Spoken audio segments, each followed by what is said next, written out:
اس لیے آپ ہو، ہم ہو، یا ہمارے گھر کے بچے ہو، عورت ہو، مرد ہو، سب اپنے نبی پر زیادہ سے زیادہ درود شریف پڑھا کیجیے.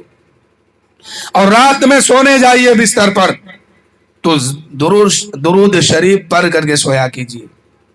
اور جس جگہ پر کسی کے منہ سے اگر اپنے نبی کی تعریف سنو یا نام سنو میرے آقا کی، تو اس وقت اتنا ضرور کہو صلی اللہ علیہ وسلم. درود شریف پڑھا کیجیے. اور جس کی ماں یا باپ بوڑھا ہو اس کی خدمت کر کے جنت حاصل کر لیجیے. جس کی ماں ناراض ہے جس اولاد سے، یا جس کا باپ ناراض ہے جس اولاد سے، پھر اس انسان کی نہ تو دعا قبول ہوتی ہے نہ کوئی عبادت قبول ہوتی ہے. آخر میں پھر اس انسان کو جہنم میں جلنا ہوگا. جس کے ماں باپ ناراض ہے وہ انسان کو جنت ملنا بہت مشکل ہے. اس لیے کہ میرے آقا فرماتے ہیں جنت تمہارے ماں کے قدم کے نیچے ہے اور جنت کا دروازہ تمہارا باپ ہے. اور اگر یہ دونوں شے ناراض ہو گئے تو دروازہ بھی بند، جنت بھی ختم. اس لیے جس کو ماں باپ ملے اپنے مقدر پہ ناز کیجیے اور اپنی ماں باپ کی خدمت کر کے جنت حاصل کیجیے. اس لیے کہ ماں باپ کی رضا میں ماں باپ کی رضا میں اللہ کی رضا ہے. جس کا باپ یا جس کی ماں اپنے بچوں سے اگر وہ ناراض ہے تو سمجھو کہ اس بچے سے اللہ کے رسول بھی ناراض ہے اور خدا وحدہ لا شریک بھی اس سے ناراض ہے. یعنی یوں سمجھیے کہ جس انسان سے اس کی ماں اس کا باپ ناراض ہو گئے اس سے اللہ کے رسول بھی ناراض ہے، اللہ تعالیٰ بھی اس سے ناراض ہے.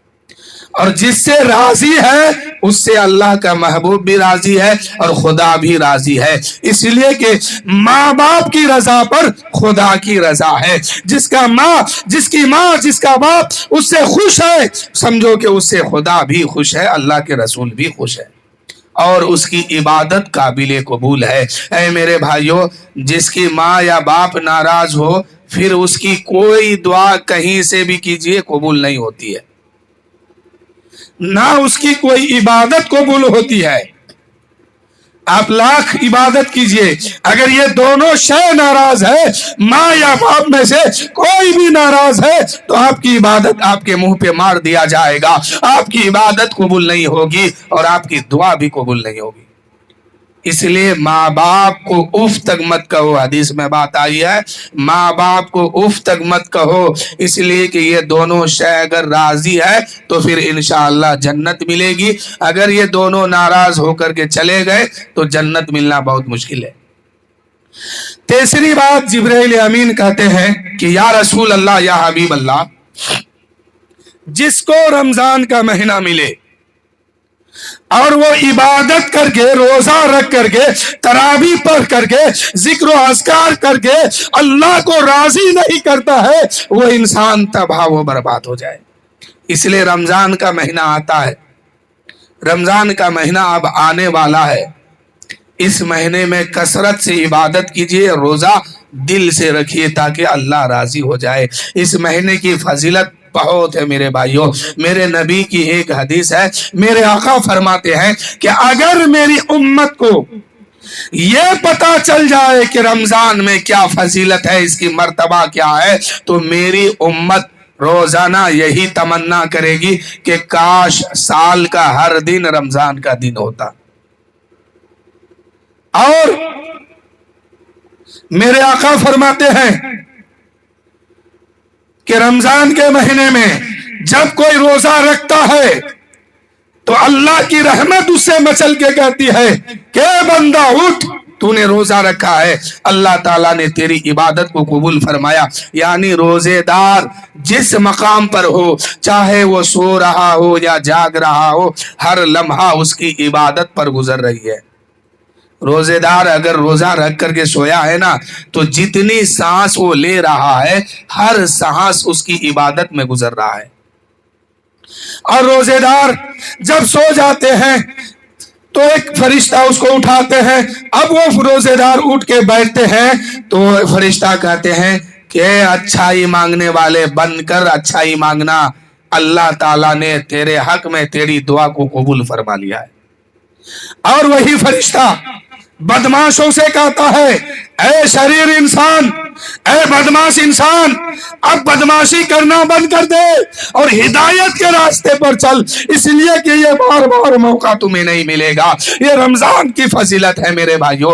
اب جب کوئی بندہ مومن روزہ رکھتا ہے، چاہے عورت ہو یا مرد ہو، روزے کی حالت میں سویا ہے، فرشتے آ کے اس کو اٹھاتے ہیں، وہ اٹھ کے بیٹھتا ہے تو جس بستر پہ وہ سوتے ہیں نا، وہ بستر اس کے لیے رب کی بارگاہ میں دعا کرتے ہیں کہ اے مولا، آج روزے کی حالت میں رہ کر کے یہ تیرا بندہ مجھ پہ آرام کر رہا تھا، مولا بروزے قیامت جب اس کو جنت میں تو بھیجنا تو جنت میں اس کو اعلیٰ بچھونا عطا فرمانا. اب وہی بندہ رمضان کے مہینے میں روزہ رکھا ہے، بستر دعا دے رہے ہیں، اب اٹھ کے کھڑا ہوا، اپنا لباس، یوں سمجھئے کہ اپنا کپڑا یا کرتا پہننے کے لیے لیتا ہے، وہی کپڑا رب کی بارگاہ میں عرض کرتے ہیں اے پاک پروردگار، یہ روزے کی حالت میں ہے اور مجھے اپنا لباس بنایا ہے، اے مولا جب قیامت کا دن ہو اور یہ جنت میں پہنچے تو مجھ سے بھی اعلیٰ و افضل اس کو لباس پہنا دینا، جنتی لباس اس کو عطا کرنا. اب وہی بندہ لباس پہن کر کے کھڑا ہوتا ہے، اب جوتا یا چپل جو بھی ہو وہ پہنتا ہے، اب اس کے جوتے، اس کے نالین پاک، اس کے نالین، اس کے جوتے رب کی بارگاہ میں فریاد کرتے ہیں کہ مولا یہ رمضان کا مہینہ ہے، روزے کی حالت میں ہے مولا، اس نے مجھے استعمال کیا ہے مولا. اے پاک پروردگار، جب قیامت کا دن قائم ہوگا، لوگ نفسی نفسی کے عالم میں ہوں گے، ایسے وقت میں جب پل صراط سے گزرنے کی باری آئے گی، جب یہ انسان پل صراط پر سوار ہوگا، مولا اس کے ثابت قدم رکھنا مولا، اور آسانی کے ساتھ اس کو پل صراط پار کرا کے جنت عطا فرما دینا. اب وہی بندہ جوتا پہن کر کے وضوگاہ تک پہنچا، وضوگاہ میں پہنچا، یہ رمضان کی فضیلت ہے. وضوگاہ میں پہنچا یا کہیں بھی پانی لے کر کے وضو کرتا ہے تو پانی کا ہر قطرہ اس کے لیے یہی دعا کرتا ہے کہ اے پاک پروردگار، آج مجھے لے کر کے یہ وضو بنایا ہے مولا، اے مولا اس کو اسی طرح گناہ سے بھی پاک و صاف کر دے مولا، اس کو پاک اور صاف کر دے مولا، اور آگے سے نیک کام کرنے کی توفیق عطا فرما دے. یہ پانی کا قطرہ کہتا ہے. اور پھر وہ انسان وضو بنا کر کے اللہ کی بارگاہ میں نماز کے لیے کھڑے ہوتے ہیں، تکبیر تحریمہ کہتے ہیں، اللہ اکبر کہہ کے کھڑے ہو گئے. اب پانی نہیں، اب بستر نہیں، اب اس کے کپڑے نہیں، بلکہ کعبۃ اللہ شریف ہو کر کے رب کی بارگاہ میں دعا کرتے ہیں اے مولا یہ روزے کی حالت میں ہے مولا، یہ بندہ تیرا نیک ہے مولا، روزے کی حالت میں ہے مولا، اس کے خطا کو معاف کر دے مولا، اور جب یہ مر جائے قبر کی دنیا میں پہنچے تو قبر کی دنیا میں رحمت و نور کی بارش فرما دے مولا، رحمت و نور کی بارش فرما مولا، اور جنت الفردوس کی ٹھنڈی ہوا اس کے قبر میں عطا فرما. یہ رمضان کی فضیلت ہے ایک روزے دار کے لیے. اچھا، آپ یہ جانتے ہیں کہ یہ 30 دن روزے کا دن کیوں بنایا گیا؟ روزہ، رمضان کا روزہ 30 دن کیوں ہے؟ 40 دن بھی ہو سکتا تھا، 50 دن بھی ہو سکتا تھا، 20 دن کا بھی ہو سکتا تھا، 25 دن بھی رہ سکتا تھا، 15 دن، 2 دن، 4 دن، لیکن ایک مہینہ کیوں رکھا گیا ہے؟ اس کے بارے میں جانتے ہیں؟ 29 دن یا 30 دن کا رمضان کیوں آتا ہے؟ حضرت آدم علیہ نبینا علیہ الصلوۃ والتسلیم جنت میں رہنے لگے. اللہ تعالیٰ نے آدم کو بنایا، جنت میں رکھا.